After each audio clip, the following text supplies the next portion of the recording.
Good day, ladies and gentlemen. Back with another live stream. And I actually didn't have anything. Whoopsie daisy. Streaming error. Continue.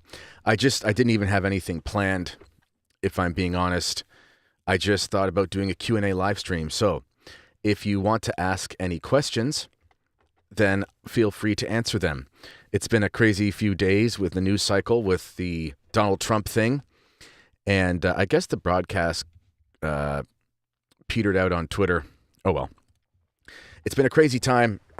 The whole Donald Trump thing has been flooding the news cycle. And it's pretty hard to compete with that whenever you try to release anything on days where, election stuff or whatever is going on. No one really cares, which is fine.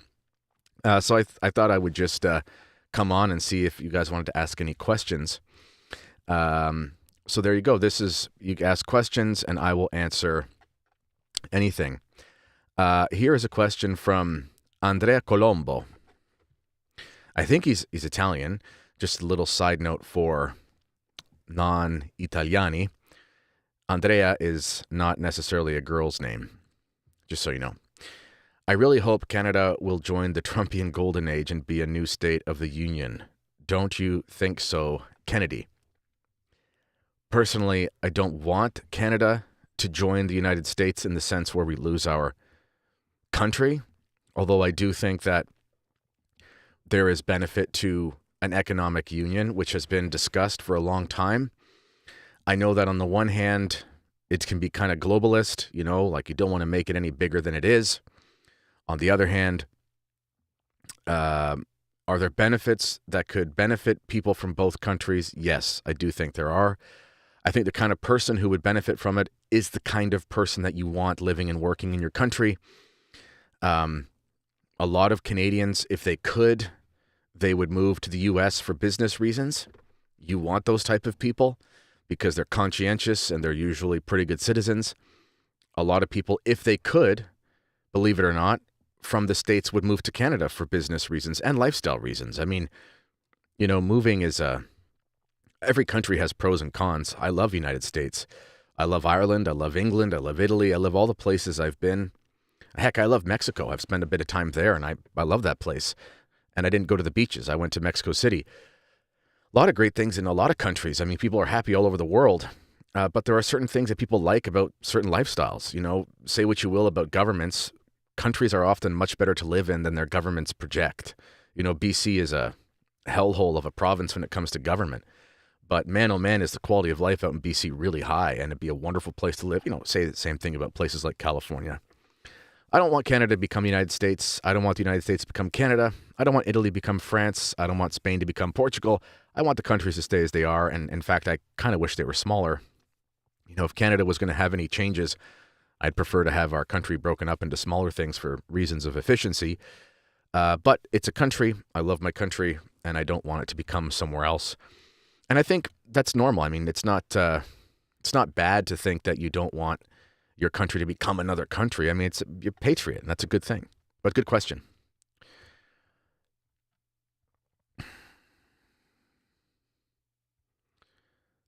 Missa de Angelus or Missa Orbis Factor.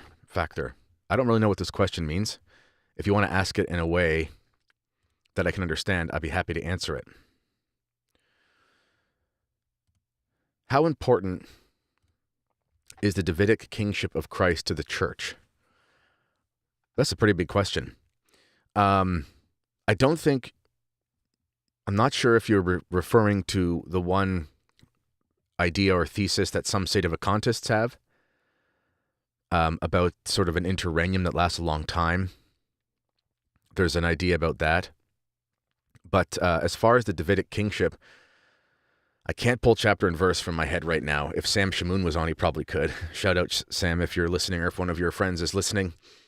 But the King David thing is really important because what we see in the Old Testament is really a prefigurement of the papacy in many ways. Because, when Christ says you have the keys, This was common in the Davidic kingship, where basically the first minister was given the keys to open and close the gates to Jerusalem at night. And he would basically serve in the absence of the king when he was gone. And this is sort of sets up the papacy where, the Pope is Christ's vicar, but he's not Christ. The vicar of the king isn't the king, but he sort of acts in his stead. That's very important as far as the papacy is concerned. As far as the Davidic kingship of Christ, meaning how this pertains to how we're supposed to understand the kingship of Christ, obviously symbolically it's very important in the monarchical sense. But it's important to understand how monarchies work to understand the kingship of Christ. There's a reason why it's called the kingship of Christ and not the presidency of Christ or whatever. A monarch rules historically with direct and indirect power.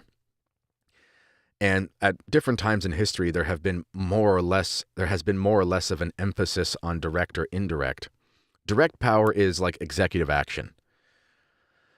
So, I'm the king and I declare this to be so, and like everything's going to fall in line. There's like a direct power, and there's obviously an element of coercion behind that, which isn't necessarily a bad thing, but there's an element of force, whether it be a police force or a military or whatever. Indirect is basically through influence and the natural scope of authority. So in monarchies, you often have basically mixed regimes that run the nations, and the offices of the lords and so forth in these mixed regimes, meaning there's the central authority at the top, but then most things are delegated, and you don't really meddle in those things unless it's necessary. And that is important for the functioning of the church. It's something that's been muddled. It's funny, we have this age of collegiality and this sort of seeming equality of bishops and the Pope as almost like they're two heads of the church, which is one of the interpretations that is possible from the Second Vatican Council documents. I know some would argue that it's not what it says, but I'm just saying that's one of the potential interpretations, and it is, hence why it's been debated so hotly. And we find that really what we have because of that is we have sort of a mix of anarchy and tyranny, which is always what happens in liberalism. We have anarchy in the sense that these bishops are almost like mini popes and can do whatever they want without any consequences. On the other hand, when the Pope has to step in, he acts in ways that are very tyrannical and tends to overstep the bounds of even tradition, which he's supposed to guard. So I hope that answers your question. Sort of a general question, but definitely a lot there. Here's a question. Oh, this is a hot one. Okay, I'll answer it as best as I can.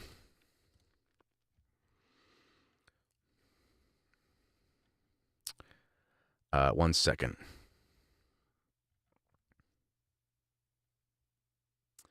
Okay, so any official church teaching on circumcision, catechism states no unnecessary medical procedures. The science is ambivalent, overall pro or con. So I'm not going to make any comments on whether or not one should go through with any particular medical procedure in this sense.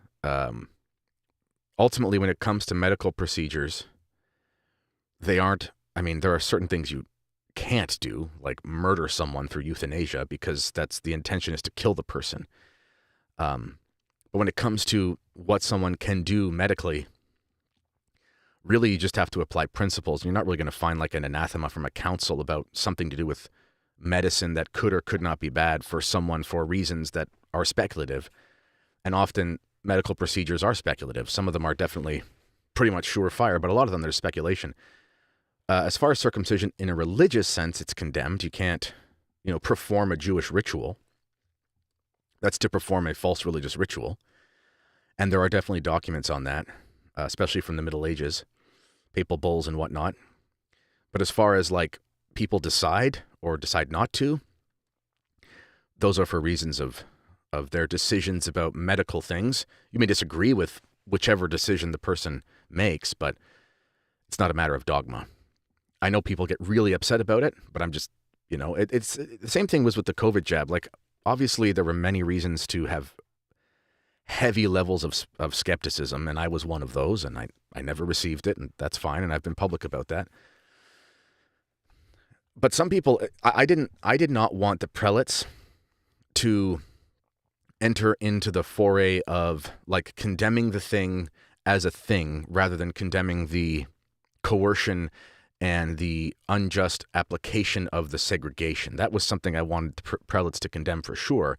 But I also did not want the priests or the Pope or anyone to promote the thing.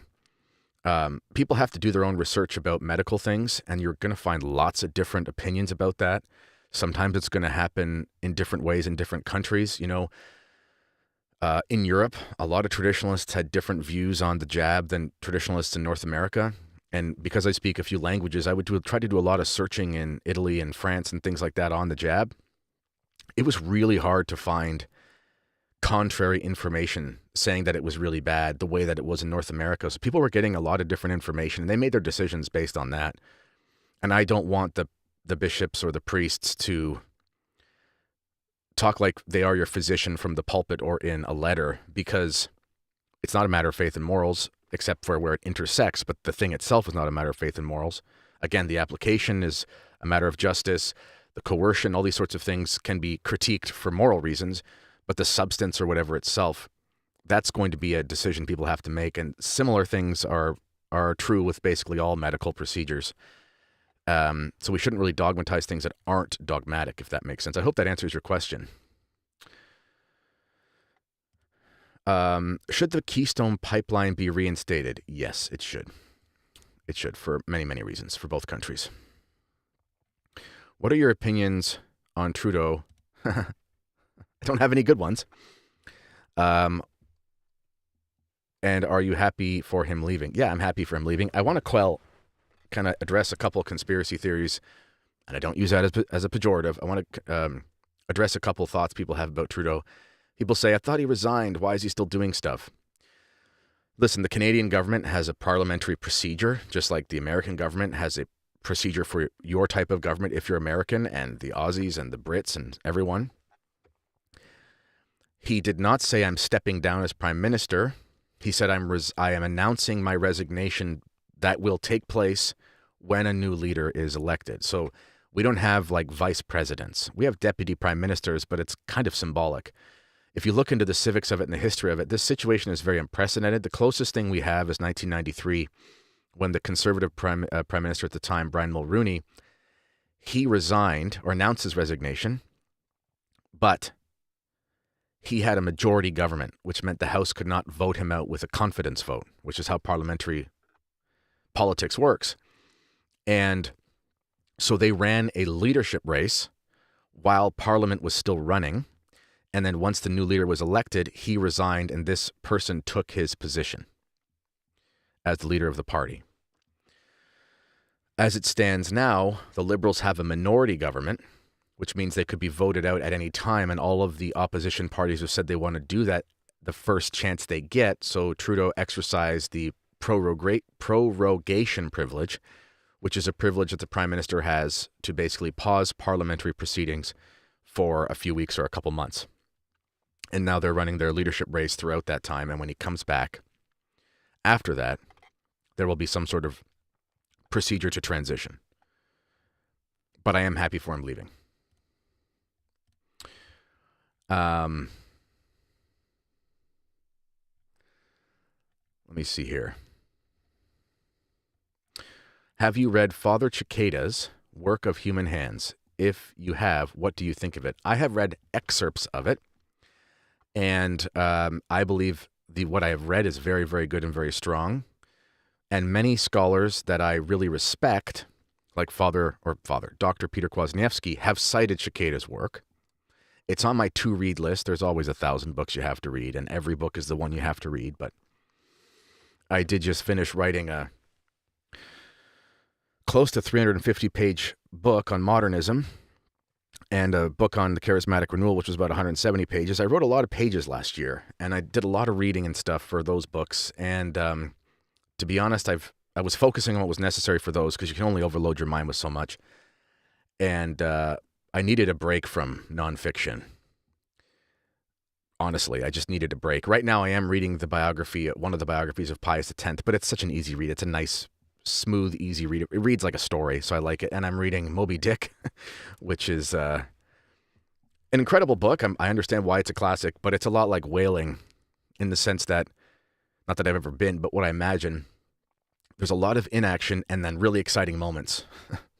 There's a lot of descriptions of things and very profound literature, but definitely a slog to get through. And I'm, I don't know, 250 pages in or something like that. And I plan on sticking my head into the fiction for a little while because I want to detox from all the footnotes, if that makes sense. You can only do so much, but it's on my list. And I know that Father Cicada makes them statements about why I think he does, about why the new Mass must necessarily be invalid. I don't think I agree with that. But, again, as I've said, scholars that I greatly appreciate cite his work and talk about it as being really great. So I would recommend reading it, but it's one of the many books that are worth reading on the liturgical revolution. Others being, for example, Michael Davies' Pope Paul's New Mass, Cranmer's Godly Order. Dr. Kay's Once and Future Roman Rite is a classic. Anyway, that's just to name a few.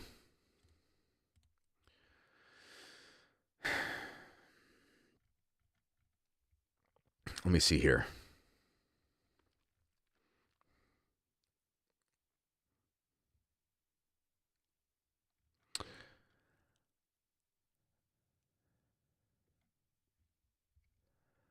Okay, here's a good question.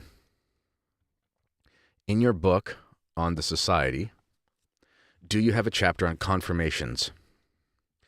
No, I don't. I did not get into... The only thing that I talked about as far as kind of like... Basically, I was just trying to defend the SSPX as not being schismatic, and not just that, but also being heroic.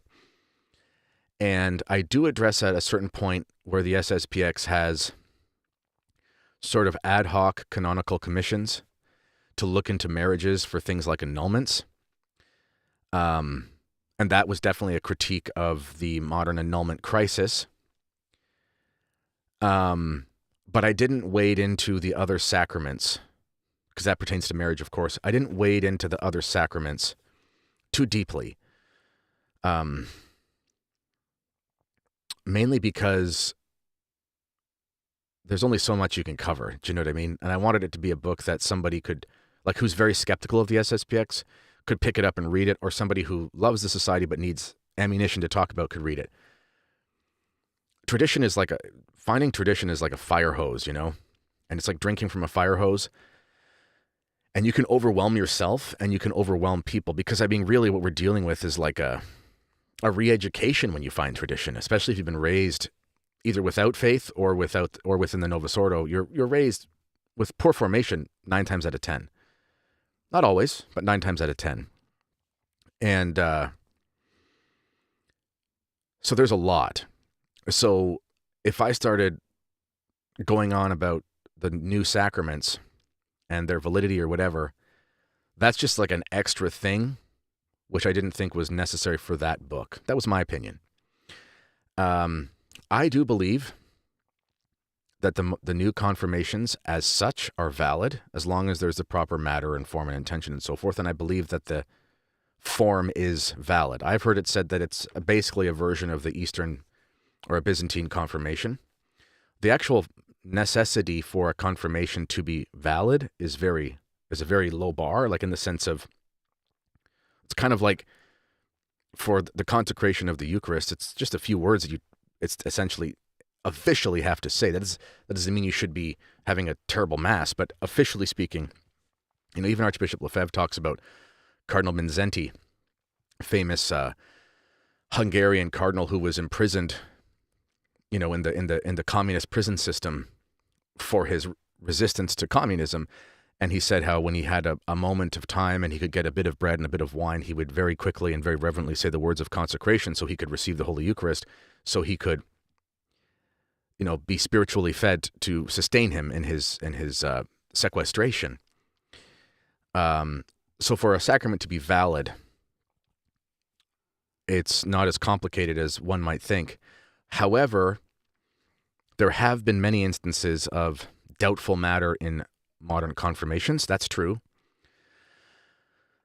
So some people say, should I get conditionally confirmed in the old rite? Well, I mean, if it bugs your conscience, I mean, just do what you need to do. That's up to you. But if you can check with your diocese and how they do it, as long as they're using the right matter, so they're using olive oil, for example, rather than vegetable oil, then there's no reason to believe it's invalid. That's my opinion. And then I know some people will say, well, the bishops aren't even valid because there's sort of a sedevacantist position about that. Okay, fine. But I'm just saying, go as far down that rabbit hole as you want. But the new right, I believe, is valid. I just think that there has been a lot of monkey business with how it's been done. And that's the main thing to look for. And this is not to say that I think it's as efficacious, as good a ritual or anything like that. I'm just saying that's what I think. Okay.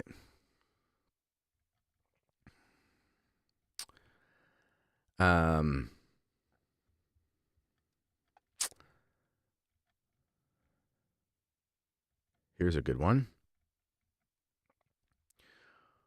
What do you think about the Ignatius Study Bible? I haven't read it. I don't plan to read it. Not because I have like some axe to grind or something. There are a lot of really great commentaries on the scriptures that I already access. No disrespect to anyone, but I can't see a modern scholar giving me more than, Cornelius A. Lapide could on the scriptures. Now, that being said, there's totally a necessity for a study Bible that is sound. So if it's good, I support it. Back in the day, I did, because Scott Hahn released this. I believe we're talking about the Scott Hahn one. I think. I hope we are. Ignatius. Is it by Ignatius? Anyway. And he did have some study Bible, study chapters. So like I had one on Genesis, there was one on Exodus, and a couple others. I remember getting those years ago. You could get them in physical books. And I found them quite fascinating. I mean, I found at the time, I thought they were good. I don't know if it all was, and I don't know if the whole thing is. I'm not going to read it all. Now, if it's difficult to read the Douay-Rheims, well, the translation is not the same thing as the notes.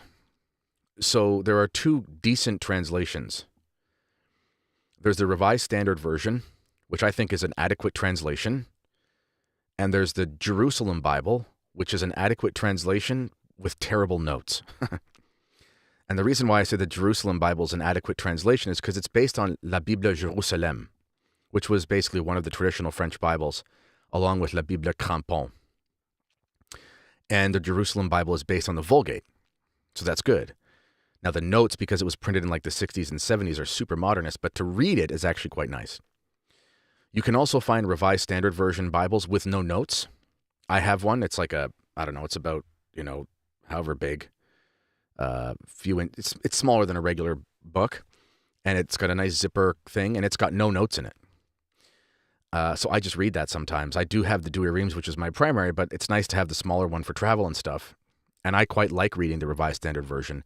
And it's really the notes that are going to get you into major trouble. Obviously, if something is translated egregiously, that's one thing, which you'll find in Protestant Bibles.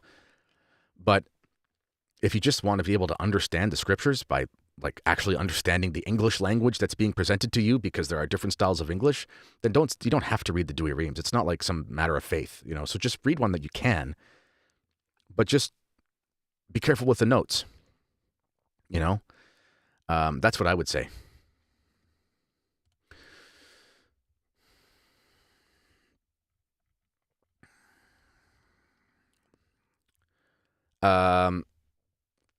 Here's a good one. Does your book include information on the hot new trend of healing ministry? I know some people, even of an otherwise traditional bent, who are going for it. I believe you're referring to my new book on the charismatic renewal, which you can find. I didn't put the link, actually. I'll put it in the chat right now. If you go to Kennedy Hall, so I'll type it www.kennedyhall.ca/books. I just did that on my own personal website, and it's just a link to my author page on Amazon. So you just click that and it's all there. So if you want to find it. Yes, well, I do talk about the general trend, because healing ministry is under the subheading of all of this stuff, because the laying of hands, the impartation, all these things, they're all under the same kind of banner. And I deal especially with impartation. And I deal with what the charismatic gifts are anyway, using sound theology, explaining what they are and what they're not. So that would definitely pertain to healing ministry. Healing ministry generally is like, you have some ailment and we're going to pray over you in the name of Jesus and you're going to get healed. There are definitely strong theological arguments to make that blessings from priests, exorcisms and stuff can have physical effects. This is in the scriptures. The people are dealing with some sort of devilish, demonic thing and they're liberated and they're healed. That's true. And exorcists of a good stock will attest to this. But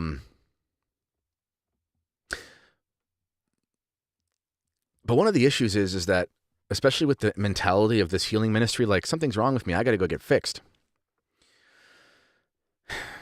It's dicey. The charismatic renewal is dicey for a lot of reasons, but one of the reasons why it can be dicey is because if you're just kind of going on your own steam and, I need to get rid of this ailment, sometimes it's a cross God has given you for sanctification. A lot of the time it is. So it's good to consult a good priest to kind of discuss it, because this idea that, I'm sick, so I go see the guru who lays his hands on me and I get better, this is not historical. It's almost more magical than, or kind of like new agey than anything else. I got a super chat here. Hope that helps. I got a super chat here. Thank you, Mr. New Crusade.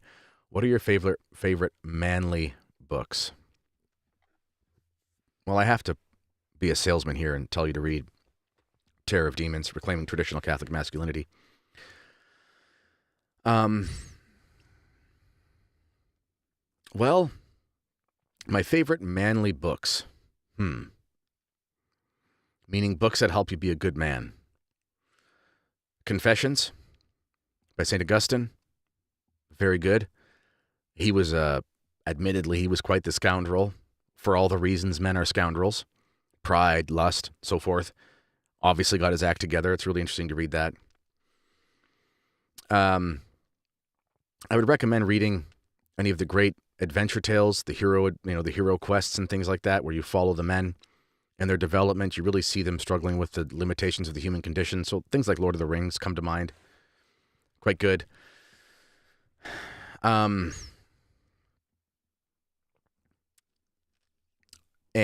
I would recommend reading the biography of St. Edmund Campion by Evelyn Waugh. I'd recommend that one the most. Talk about a man, and talk about just a superhero. He makes Superman look like nothing. I would recommend that. I'd go get that right now. I think Ignatius publishes it. It was written in like 1960 or something. Amazing book. Incredible book. I love St. Edmund Campion. He was a real man. Real man.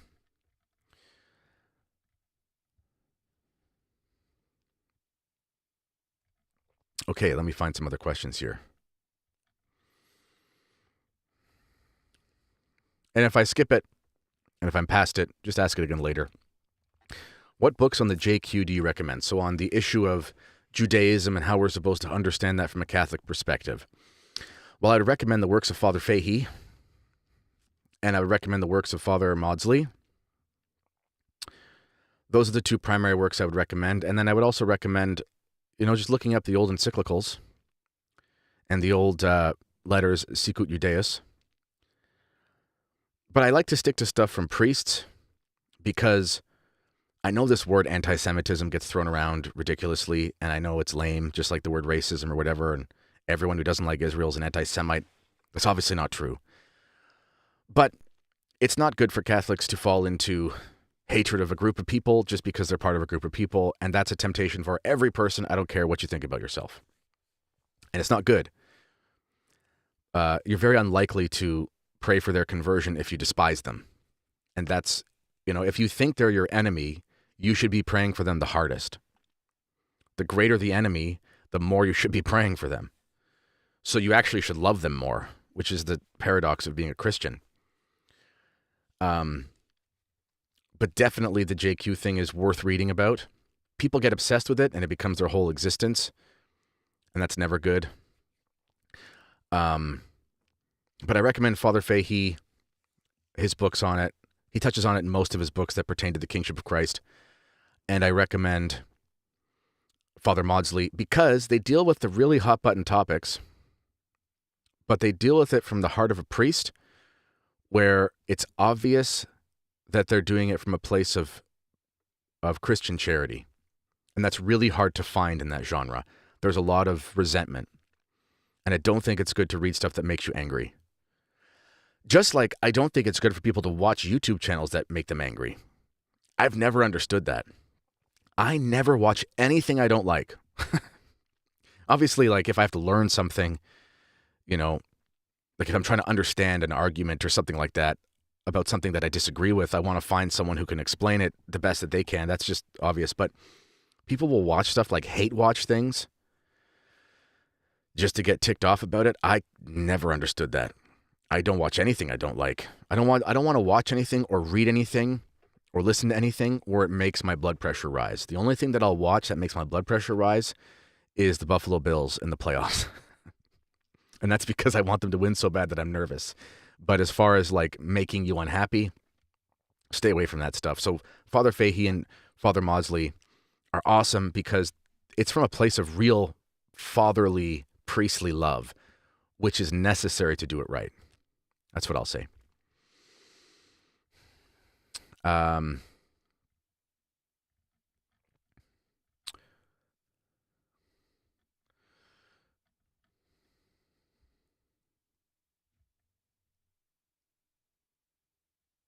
not going to answer your question, Sam. I'm kidding, I will. When the Keystone Pipeline opens up, do you think gas prices will drop immediately? Or do you think Daddy Trump has to threaten Canada some more? I think they'd probably drop pretty quick. Prices are a lot to do with confidence in the market. That's a big factor. Economics in general has to do with morale. Money's a funny thing because we can't live without it, but it's kind of magical. It's kind of based on like our opinions on things in a way. We ascribe value to it, but it's obviously something we just have as human beings. We just can't live without it in the sense of at least having something to barter and trade. Something that represents a value that we don't actually have that, and we sort of agree on that. That's a universal human thing. Obviously, once you open up pipelines and you have more access, then something is less scarce. And when something is less scarce and less costly to make, then the prices are reflected. I honestly think Trump is just trying to get Canada to stop being ridiculous. I think it's trying to just get our government to get its act in order because he knows having Trudeau as his northern neighbor is a national security risk because he's an idiot. And I think he's doing everything he can to flex his muscles. And I do think ultimately he's signaling some sort of economic union. I do believe that.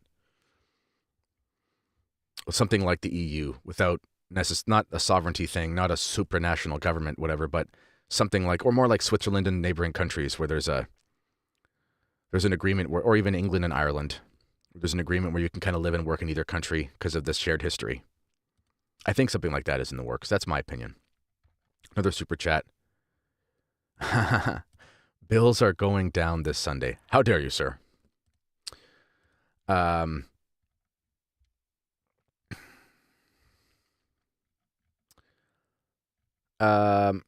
Here's another question. What do you think of transparent veiling in women? In previous centuries, they were very frowned upon in the church. Blessings from the Canary Islands. Canary Islands, that's a cool place. Well, the history of veiling is actually kind of interesting because there have been some European countries that legally outlawed it at times because there was a spat between the leader and Rome. Surely the notion of veiling is a disciplinary thing, not necessarily a matter of faith. If it was, then it would be something that was indisputable that must be preached and must be believed. But it doesn't seem to be that. It seems to be like there are certain things in the New Testament and Old Testament that are disciplinary laws, and those can be altered. Obviously, the logic behind veiling is, for one, a sign of reverence. There's obviously a sort of a symbolic spousal picture or image transmitted by it, like the sort of sacredness of the bride. That's definitely there. Of course, it's also a way to kind of hide, in the sense of, a lot of women say it helps them pray because they sort of feel like they're covered, which is kind of nice. It's like having a security blanket as a kid, like if there's a monster in the closet and you get under your blanket, like you are miraculously protected. So I get that. And also it stops distractions. Transparent veiling, I mean, I've never really seen that. I don't find women's hair distracting at Mass. I know that in the early times there was a custom in a lot of places of like really adorning your hair with a lot of gold and things like that. I think that was one of the reasons why it was so insisted upon. That doesn't usually happen anymore. So I don't really have a huge opinion on it. I hope that's an okay answer. I think it's good for women to veil. Whoa. Thank you for the super chat. Wow. Sorry if this is off topic, but what is the situation with conservatism in Canada? I have heard it's more liberal than America. Is this true? I'm considering moving to another country for a more holy way of life. I currently live in America. Okay. The situation with conservatism is very similar and different. If you actually look at the policies of the incumbent, or in the next prime minister to be, in Pierre Poilievre, he'll win in a landslide. His policies are actually pretty similar to Trump's. Like, it's about drill baby drill, cut regulations, cut some taxes, stronger border, blah, blah, blah. It's very similar. I wrote an article for the American Spectator about Poilievre's policy proposals and how similar they are to the MAGA platform. That being said, culturally, the countries are different in what we expect of our government. Canada has a lot of conservatives in it, a lot of right-wing people. I'm one of them, and there are many millions of us. Out of the 40 million people in Canada, I think 6 or 7 million did not get vaccinated. That's a lot, considering how strong the pressure was. And many people who didn't really have a huge opinion on it one way or the other, but they certainly didn't support the coercion.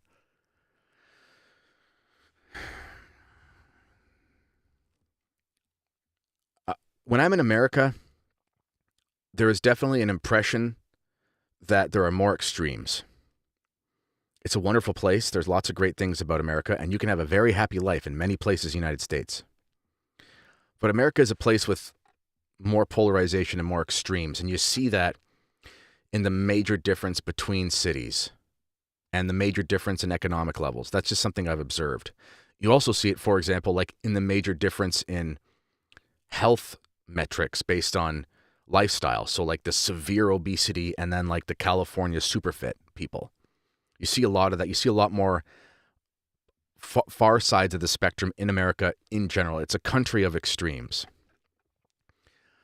So right now with Trump, you've got a very friendly person in many ways, and all these executive orders, like our policy is,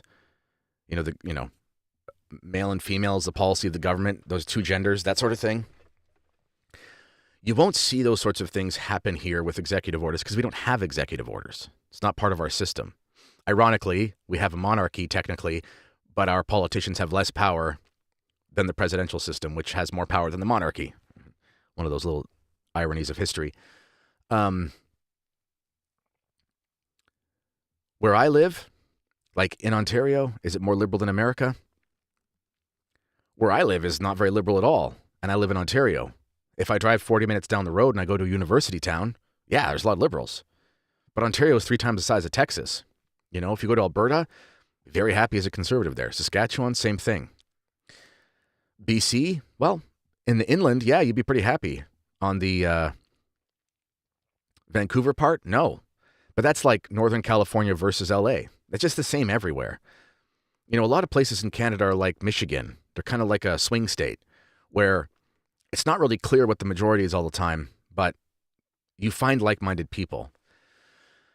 Now, it is a very good place to raise a family, despite what people may see in the media. We have very liberal, and I mean that in the good sense, like not in the political sense, but as far as freedom, like in the good freedom, we have very liberal homeschooling laws in the province of Ontario. You don't have to check in about anything, which is pretty cool. You know, I have friends who live in red states, and they have oversight from the local school district. We don't have any. So that's cool. There are major tax benefits for families here. Despite what people say, it's actually a very good place to have your wife stay home from work because there are huge tax rebates that you can access, which are great. But tax rates are higher on earnings than in most states. And although the universal healthcare system is not nearly as bad or as good as anyone says it is, it's not as bad as people think, and it's not as good as people think. I've had a great experience going to the doctor growing up and going to the hospital for surgeries and stuff. I've had knee surgeries. Some people have had bad experiences. Definitely, if you have some sort of, if you're in a position where you wanted to get some sort of experimental or strong treatment very quickly, you might have a longer wait time. Thing is, you might not, depends on where you are. So Canada's huge. I like it here. As far as more holy way of life, here's the thing. I've traveled around a bit the last year. I was in Ireland. I was in Athlone, Ireland, which is like Central Ireland. I was in London, England. I was in many places in Italy. And I was in a couple places in the States last year. I went to Post Falls, Idaho, and some other spots. I've been to St. Mary's, Kansas. I've been to the Chicago area a bunch. I could find myself living anywhere and finding a place to live in a holy way. Like, that's the thing that I realized. It's about finding a strong Catholic community. Because, like, Christendom is gone. It's about where you find the community. St. Mary's, Kansas is a great place. But even St. Mary's, Kansas, where the SSPX is strongest in the States, even there, I mean, it's still America. It's not like the whole town goes to the same chapel. There are still billboards on the highway that could have bad things on them. There's still access to the internet and cable television if you have it. You know, there are still things that could get to you. It's obviously better than a lot of places. I'm not saying it's not exceptional. I'm just saying those dangers are everywhere. I was in Ireland. Ireland has a real problem with the Catholic Church right now, and they've got a super woke government. I met some of the greatest, most conscientious, most genuine, most amazing people in Ireland who are trads, who have a great life, and they have great families, and they're just wonderful people who love Christ and love the tradition of the church. London, England gets a lot of bad press. When I was in London, England, same thing. Man, oh man, were they wonderful Catholics there with great lives. The grass is not always greener on the other side, is my point. People say, Kennedy, you got to get out of Canada. We homeschool our kids. We have a thriving SSPX community. I'm able to do well enough to support my family. We have a beautiful home, modest but beautiful. Beautiful scenery around us. Great friends. I mean, I wouldn't trade it for the world. Does my government suck? Yeah. But do they leave me alone enough to live my life? They do. I hope that's a good answer. God bless you, and thank you for your generosity. Okay.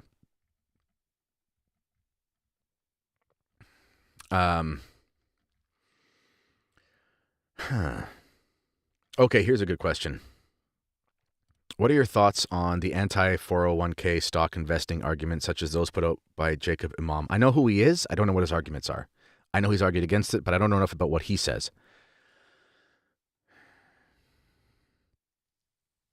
I think his appeal to St. Thomas contra, I guess that was probably gentilis, wealth amassing are good, but 401k. So basically, like, what about investing? Well, so the church has obviously taught against usury, You can definitely make some arguments that you should stay out of the system. I mean, the minute you use money from the bank, you're materially cooperative with usury. So I don't know. My personal opinion is, and I'm not a big money guy. I never gamble and I never do speculative investments. I've never had that itch to, double my money kind of thing. I've never had that feeling ever, probably to my detriment. Maybe I could have, but that's just not who I am. So I'm just pretty conservative with that stuff. It's like basic investing, like just retirement and whatever. The system that we have is the system that we have. If somebody could present an alternative that would afford the needs for our families, then I'd be all for it. If they don't, then we're left with what we're left with. We didn't create the system. It's what we have. I would say, of course, do your best to not invest in things that are immoral, like the things themselves. So like if you can get your life insurance, that's another type of investment, because it kind of is an overall investment, because they invest your money in mutual funds. If you can get your life insurance with someone who doesn't invest in pro-death things, that's good. But you've kind of received this, and the usury is everywhere. You can do pretty much anything without a credit card, but it's tough to do some things without a credit card. You can if you really have the cash, but it's tough. Credit cards are usurious. I just think at the end of the day, it's kind of like a remote material cooperation, if that makes sense. Although maybe I'm wrong. So don't take what I said and don't do a debunking video, etc. Thank you so much. God bless you too. Is Ontario a good place for farmers? Farmers do well here. It's a very hard place to get a farm. Farms are extremely expensive because farmland is extremely expensive, but the government is very complementary to the supporting of farmers. So most farms now are basically owned by families who you basically almost have to have the equivalent of the wealth of a farm in order to get another farm. So you've got to have some sort of family thing or cosign thing. It's a good place to be a farmer for sure. There's tons of farmland around here, but it's really hard to get a farm. And I live in farm country, so I know a little bit about that.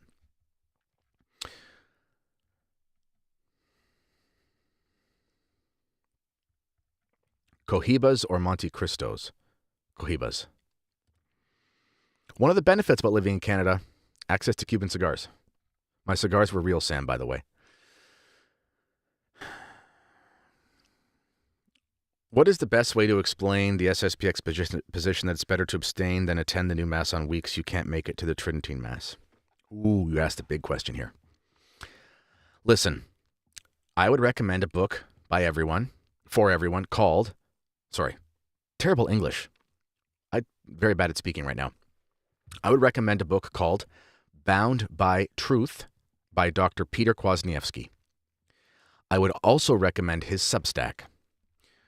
Go to traditionsanity.com, I'm pretty sure. If you just look up Tradition and Sanity on Substack, but I think the website is traditionsanity.com. Go subscribe to his Substack. And I'm actually going to pull up my Substack because I'm a terrible salesman and I need to make sure that I hawk my wares here. If you go to meretradition.substack.com, maybe one of the mods, if you could put that in the chat, if you could remember, meretradition.substack.com. But subscribe to Dr. Peter Kwasniewski's as well. Reason is because he has his articles that became Bound by Truth in there. You can just get the book Bound by Truth. We did a show on it. He has an amazing chapter or two on the Sunday obligation and when are you not bound by it. And he shows from the consensus of pre-conciliar manuals, long before the Novus Ordo was around, that the understanding of when you were dispensed from your obligation, in the sense that it wasn't binding on you, you didn't have to have an official dispensation, but it's just these are the stipulations. The risk of spiritual harm is one of those reasons. Now, someone may disagree with you if you believe that Novus Ordo could present spiritual harm. Here's the thing.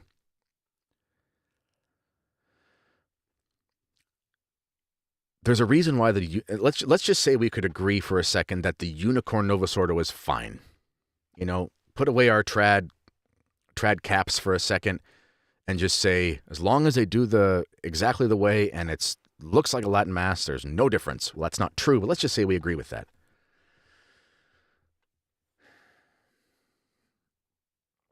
There's a reason why that's called a unicorn, because almost nobody's ever seen it. I'm probably more likely to see a unicorn than I am one of those masses, because I don't think there is one in the entire nation of Canada. Maybe the Oratorians in Toronto do one like that, because they tend to do that. I don't know. I think they really kind of just do the TLM and then like a more aesthetically reverent Nova Sordo, but I think it's still in English and it's not Ad Orientem and stuff. So it's not even really the full unicorn one. Long before the council, these theological manuals used to train priests and so forth, one of the major statements is, if there's risk of spiritual harm to yourself or another by attending a particular parish, then you're not required to go to Mass on Sunday. Lots of other things too. Like, it's funny to read it because Dr. K makes a good point that after the council, we basically lost so much. And there were like two things that Catholics could hold on to, or three things really: marriage, pro-life, and Sunday obligation. You know, it's like, that's kind of the only thing that, you know, people talk about. It's like, why was JP2 so great? Because he was pro-life. And it's like, well, a dog is pro-life. You know what I mean? Like, even animals don't intentionally abort their children. That's a very low bar for orthodoxy of a pope. There's much more to the Catholic faith. Not to denigrate it, but you know what I'm saying? That's part of the picture. You know, Protestants are pro-life, but they're heretics, or some of them are. Some of them are pro-life. So it was like, well, the Mass may have been totally messed with, and the preaching is bad, and the altar girls tick me off, but by golly, you better get to Mass. That's not a Catholic mentality. Long before the council, it was like, hey, if there's a risk of spiritual harm to yourself or another, and it's not defined. That's the thing, too. It's not defined because it is subjective. You know, I always say to people, because this is a good way of getting to the heart of the matter. You know, if you're talking to like a conservative Catholic, someone who is like not a total liberal, they believe in the real presence, they go to confession, like someone who's trying, you know?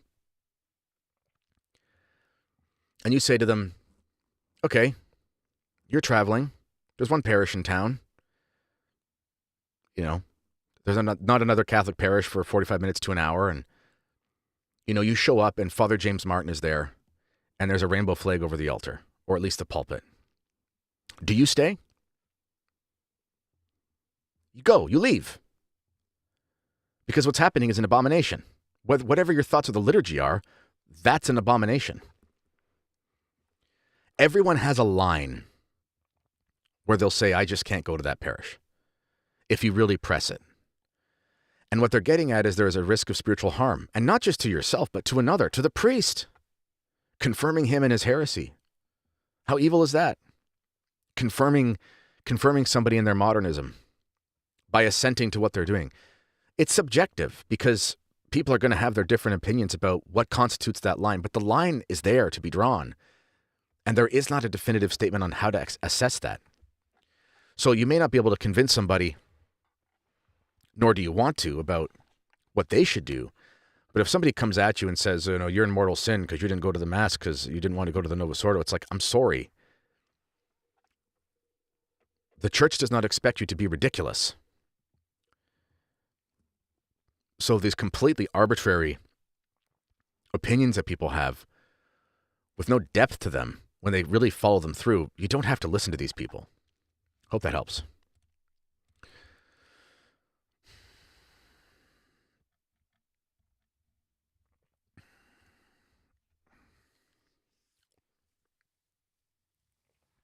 Has Rome lost the faith as Lefebvre stated? Perhaps the Orthodox are correct. The last 60 years are very unfitting from the standpoint of Catholic ecclesiology as it relates to the Apostolic See. Well, I think many in Rome have lost the faith. And I think Archbishop Lefebvre said at the end of his life, Rome is an apostasy.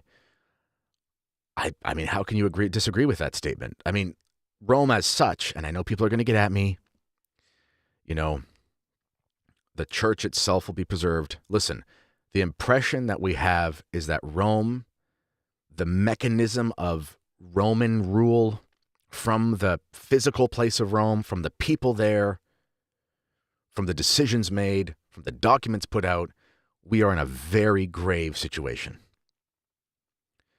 I don't believe the Orthodox are correct because the Orthodox are completely unaware of themselves sometimes.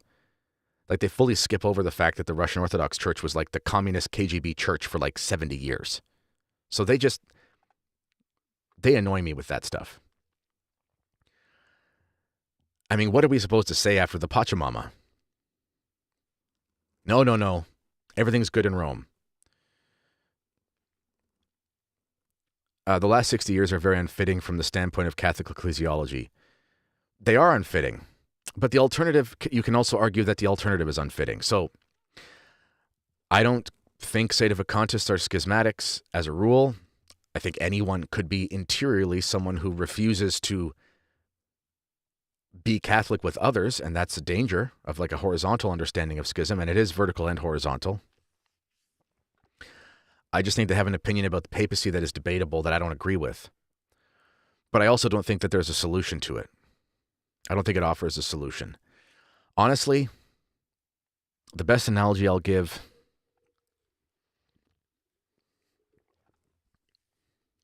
there's a man laying on the side of the road, and he seems dead. There are 3 people, 3 doctors. One is convinced that he's dead, so we should bury him. The second is convinced that he's not, so we should try to revive him. The third is not sure. He has doubts. Well, what do you do if you have doubts? You try to revive him because you're not certain. I'm not convinced by some arguments, so I act as if there's still life, if that makes sense. Because some of this stuff is just above our pay grades. I hope that helps.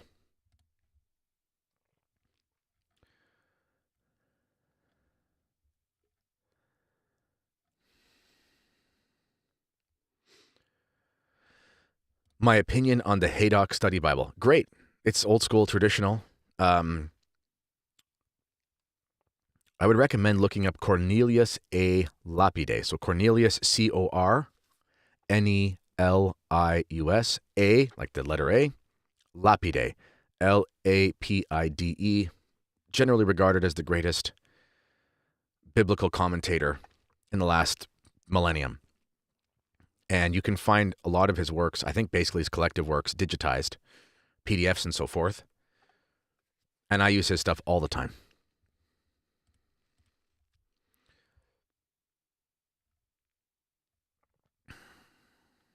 Who do you think the next pope will be?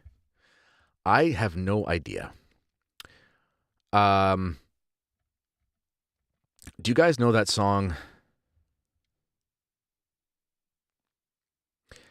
La Donna Immobile, or that line from that opera, La Donna Immobile. It's dun dun dun dun dun dun dun dun dun dun dun. It's a famous line from a Puccini opera. It means woman is fickle, meaning she changes her mind. Well, women tend to change their mind in a more swift way than men, but everyone is fickle. I don't know who the next pope will be.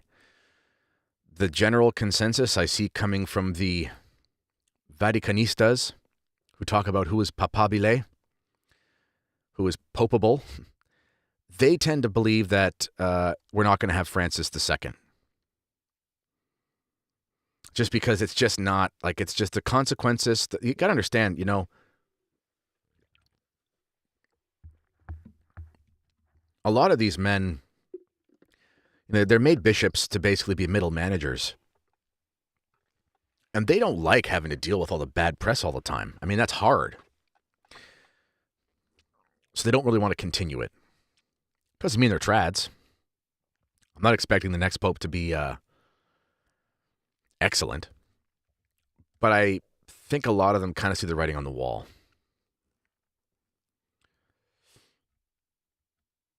I hope that helps. Hi, Kennedy. Do you know any good books on typology? Or do you happen to know a traditional Catholic Spanish Bible or what version of Butler Lives of the Saints is the best? Good books on typology. Father Mausley's books are really good on it. His first 3 books of his New Old series are excellent on it. Really, really good. Any compilation of the Church Fathers, they deal with in typology a ton. A traditional Catholic Spanish Bible. I don't read the Bible in Spanish. I'm sorry about that. I wish I did. I would just look up, if you wanted to know the one to read, I would just email like an SSPX chapel in Mexico or something and say, which Bible version do you use? That'd be your answer. What version of Butler's Lives of the Saints is the best? Older the better. If you can find, I actually have 2 of the 3 volumes or whatever, or how many volumes of the really old one from it's like 1800s. We got it kind of used. Older the better. Compilations. Newer is worse. So kind of see what the oldest thing in print is and try to go with that. You can find those. Some of the places reprint them, like places like Tan and Sophia. I don't know if either one actually does it. Maybe Loretto, one of those publishers. They'll have stuff like that.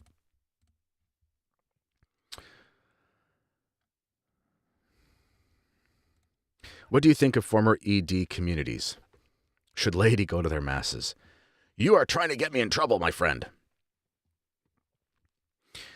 Not all of the Ecclesia Dei communities are the same. The Fraternity of St. Peter was made, obviously, as a rejection or resistance of the SSPX. So there's an enmity there. It's in the formation and the foundation. It's hard to avoid that. Many people attend the fraternity and they say their priests are great and they love it.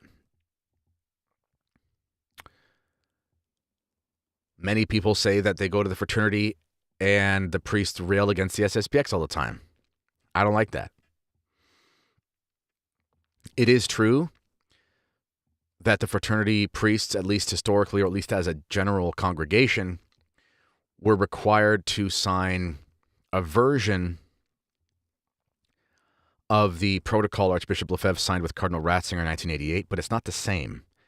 And it has some significant differences on Vatican II and on the New Mass. Also, you can find an address by John Paul II to the fraternity, I think in the year 2000, basically thanking them for helping show why Vatican II is really trad. And that was their purpose, basically. Those are historical facts. Institute of Christ the King is very different. They were founded not in conflict with the SSPX. It's a different order. I hope that all orders reclaim tradition. I want there to be traditional Dominicans. I want there to be traditional Jesuits. I want there to be traditional Basilians. I want there to be traditional Salesians. I want all of them to be traditional. I just want them to be what they're supposed to be. Traditional Franciscans, etc. So I'm not like an SSPX supremacist in the sense that everyone has to be SSPX. I just want the priests to be well-formed, and I want the church to return to tradition. Personally, I don't see a way forward for the fraternity ultimately, because I don't know what their reason for existing is other than to provide an alternative to the SSPX. This is to say nothing of the good priests that are part of it or the people who attend. We have to separate kind of personnel from policy here. We have to put our big boy pants on and think about things in the meta-objective sense rather than getting sensitive. Whereas the Institute, they have a reason for being that is just based on their own reasons, not because they're against something. Whenever you're formed to be kind of against something, and that's at the founding, if the reason to be against it kind of leaves, what are you left with? So one day when the church is revived, restored, and there's no more questions about the society because tradition is in vogue, then what's the animating force behind the fraternity? That's a really hard question to answer. And I think many fraternity priests understand this because I've talked to them privately. The Institute, though, they have their own reasons. Should they go to their masses? I'm not going to give an answer one way or the other on that. Here's why. If I give the wrong answer, some people from SSPX circles are going to get down my throat. If I give an answer from another way, the opposite are going to get down my throat. You're a Roman Catholic. go to Mass on Sunday as long as you're certain that you will not be harmed in your faith, and especially if you have children,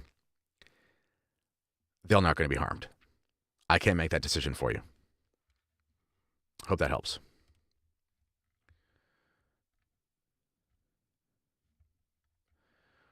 Will there be an audio of SSPX the defense? It's spelled with a C, by the way. Congratulations on the baptism of your daughter. That's my next plan. It's in the works. I should probably do it, though.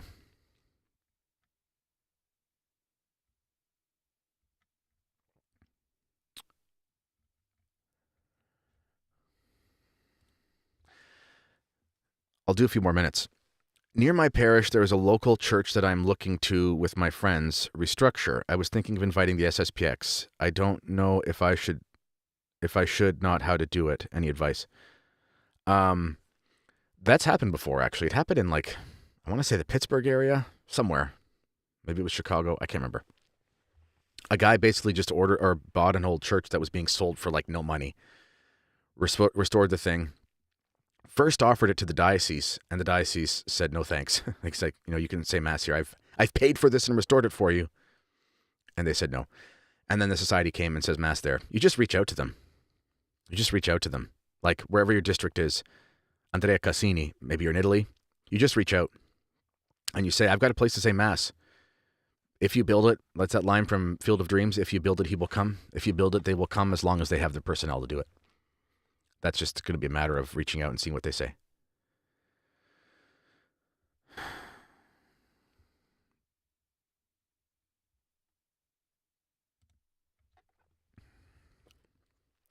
My faith is fading. Just can't seem to make myself believe this stuff anymore, especially regarding my sins and perversions. I just can't seem to even believe it's wrong anymore. No purpose of amendment. Ooh, that's a heavy question. I don't know where else to go. I'm going to do my best here, my friend. So despair is obviously from Satan. So if you're despairing, that's bad. It's also the case that if you habitually live in mortal sin for a long time, your faith will be weakened. If you really want to get yourself together, and I hope you do, and everyone on this live stream, please pray for this person. And what you mentioned there, I almost can't even seem to believe it's wrong anymore. This is a dulling of a conscience that takes place with habitual sin. I don't know what your situation is in life. I don't know if you're a grown man or a teenager or whatever, and you don't have to tell me anything. The most important thing that you do is save your soul. So whatever you're doing, you have to take drastic steps to fix it. I'm going to take a guess here and say that the perversions means 6th and 9th commandment probably has something to do with the solitary vice and X-rated videos, because that's 99.9% of sins that afflict most males today who have a problem. As soon as you're done hearing this answer, I want you to take your phone or your computer that you're using to listen to this, and I want you to go, if you have a gun, and I want you to do some skeet shooting with your technology, and I want you to blow it to pieces. If you have a job where you are required to use technology, I want you to go to your employer and say that you can't and see what they say. And if that's the case, I want you to get a new job. I don't care what you do. Go be a mover. Go cut lawns. Go be a tree planter. You have to make certain steps.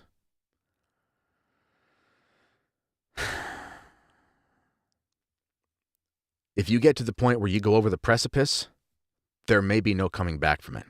Obviously, with God, all things are possible, but from the sense of understanding the human condition, you've got to take some steps. Now, if you have good friends, you're going to have to set up some sort of accountability. You're going to have to be honest with people that you trust, even though it's embarrassing. If you're married, you're going to have to be honest with your spouse, even though it's going to break her heart in the temporary. And here's why. Because you're going to break her heart in the long term. And that's going to be worse. So you're going to have to make sure that you fill your time so that you don't have idle time. And in order to actually hold fast to your commitments to not being idle, you have to have people who you are going to be accountable to. So it's like, and what you have to do is you have to take stock of when you usually commit your sins. So a lot of people, and I wrote my book, Terror of Demons, which I recommend. I'm not telling you this because I want you to buy a book, but I talk about this in there. Men reach out to me to ask me these questions all the time, so I have a little bit of experience with this. Almost all the time, when I'll ask men, like, what you're dealing with here, it's always because of access to technology. And I'll say, could you live your life with a flip phone? 9 times out of 10, they could. Get a flip phone that doesn't get pictures. And I say, when does this sort of thing usually happen? Whatever the sin is. And it's like, well, it's usually this time of the week at this time at night, or it's whatever when I'm alone, or whatever it is, when I'm traveling for work, or whatever the thing is. You have to find a way to stop that setting from continuing to happen. I've even told guys, and they've taken my advice, where it's like, so you live alone, and you're just like a young guy, and there's just too much temptation because you're alone. You're done work at 5. Guess what you're doing? You're getting a second job. You're just going to lay around at night until 10 p.m., commit a sin with the internet or whatever it is, go to bed guilty.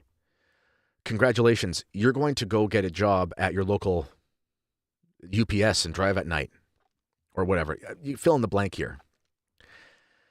You're also going to have to realize that you have no self-control. So you're going to have to take a lot of steps that are going to make you have social embarrassment in social settings. So like you got to cancel your gym membership because you can't keep going to the gym because it's a temptation there.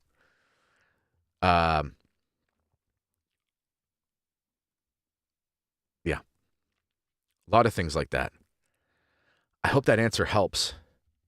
But also at the end of the day, I want you to understand that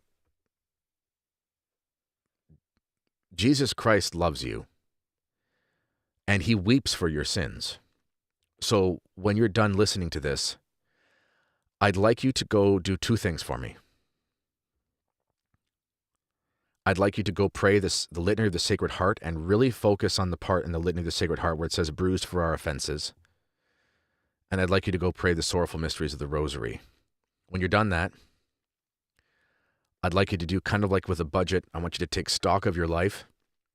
And I want you to look at all the things I mentioned, like what settings do your sins happen in? What is the occasion of sin? What do you use to facilitate your sin and so forth? And then get rid of all those things, even if it means drastic changes, because it's better, as the scriptures tell us, to go to heaven missing a limb than to go there fully intact. I really hope that helps, my friend.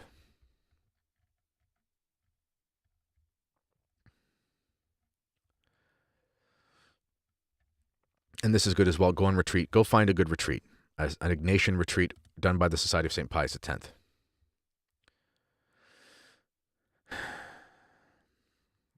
Someone says, I think you should shave my beard fully. No.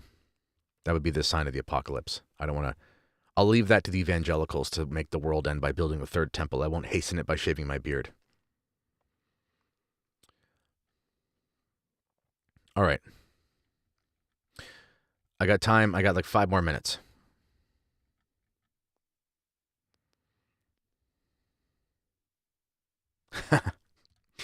Is there ever an instance in which it is appropriate for a bishop to treat a heretical member of the hierarchy, hierarchy, as St. Nicholas did Arius? Well, I think, yeah. I don't know what that would be. I think St. Nicholas got in trouble for that and then was let out of prison or whatever. We shouldn't usually resort to blows, but it's not always unjustified. I'll leave it at that. Any more questions? I'm going to sign off here in a sec. Machete Mambi, helping diabolical Marxist, atheistic, anti-Catholic dictatorship buying Cuban cigars. Okay, yeah, that's what I'm doing. I should be helping a Masonic regime by buying American. Maybe that's better, eh?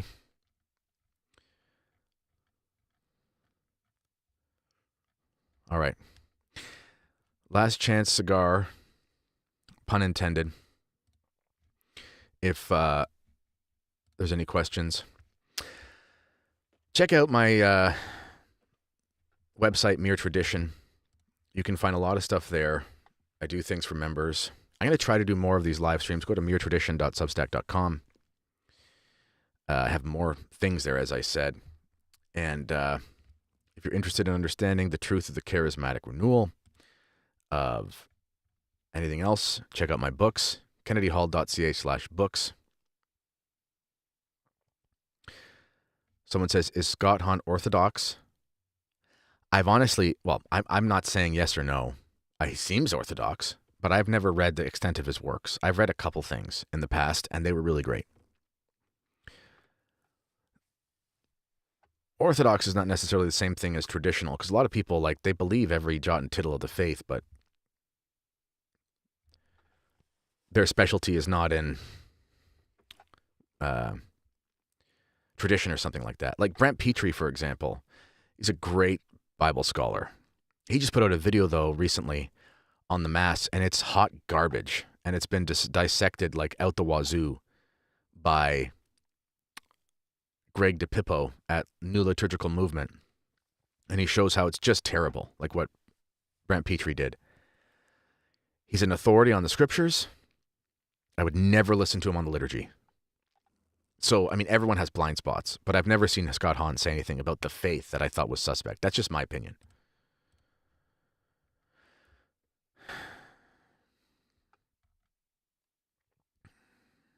All right.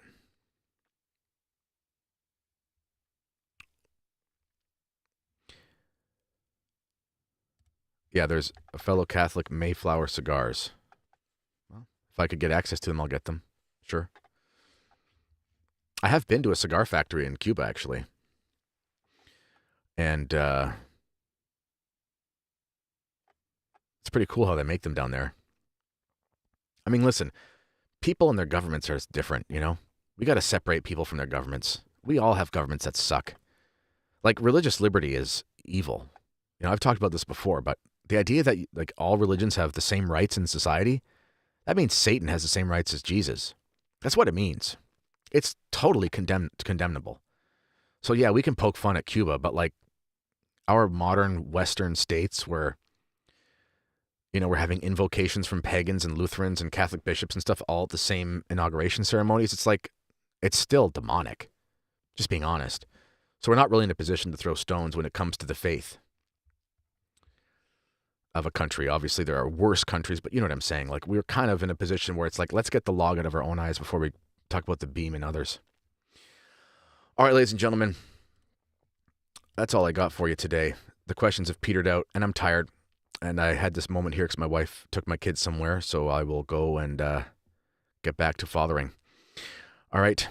God bless you all, and have a good day, and I'll see you soon. Bye-bye.